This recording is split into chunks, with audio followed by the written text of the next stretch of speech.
Hello and welcome to this first Climate Dispatch of the 2026 legislative session. I'm Johanna Miller, Energy and Climate Program Director of the Vermont Natural Resources Council, joined here today by Senator Becca White, who also happens to be the Assistant Majority Leader and, importantly, the co-chair of the Climate Solutions Caucus. Also joined by my fabulous colleague Dan Fingus, Executive Director of Vermont Conservation Voters.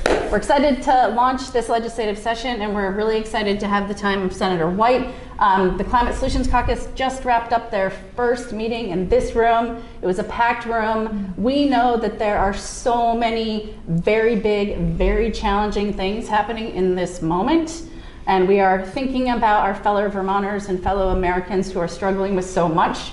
And we are deeply committed to doing our part as humans to hold people whole and protect them and our democracy in this moment.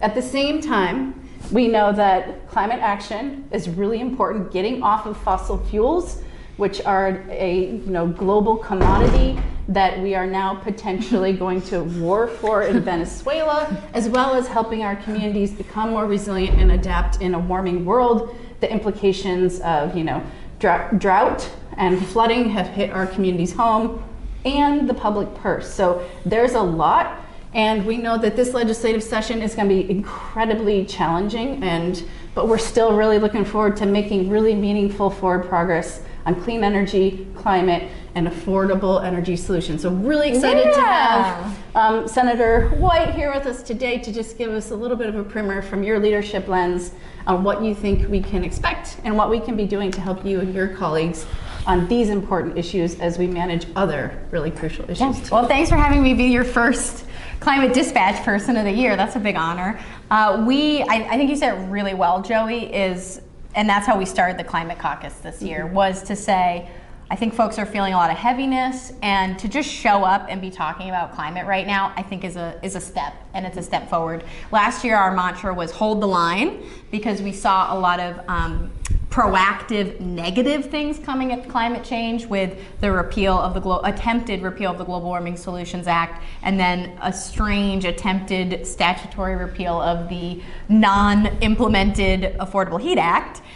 This year, I think our goal is slow but steady forward progress. Where we can make progress, we're going to make progress. And I was very impressed with, again, having a packed room, and almost every single representative had 2 or 3 bills that they were jazzed about, whether that be the Green Banks conversation that came up with infrastructure investment for renewable energy. We heard from Senator Ann Watson around the portable solar bill, which if you are looking for an early win, I'd say follow the portable solar conversation. It sounds like we have Republicans, we have progressives, we have Democrats, and especially the Climate Solutions Caucus backing that bill. So if you're looking for an early win, follow that.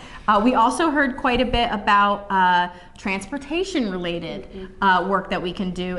As a transportation nerd myself, I really focused on that issue. But we know that transportation is our most emitting sector at this point, is my understanding. So to be able to have changes that can be made to support biking, pedestrian safety, and reducing our overall emissions and adapting to the floods. Well, droughts don't necessarily hurt our roads. Flooding, landslides, bad, extreme natural disasters have really cost us millions, if not capital B billion. I don't know what the final number was for Montpelier, but lots of good bills. We had an extended producer responsibility conversation. If you know what that means, if you're familiar with the EPR space, I think that's also something we can be a real vanguard on in this state, because we have the ability to build off of past successes with things like the bottle bill. We heard from, I'm looking over in the corner to think about Representative Scott Campbell, who, he had his 330 plus page climate action report in his hands. He also had a whole different report around energy codes that he mentioned, and work around building codes and energy codes to help us develop in a way that is reducing our fossil fuel use.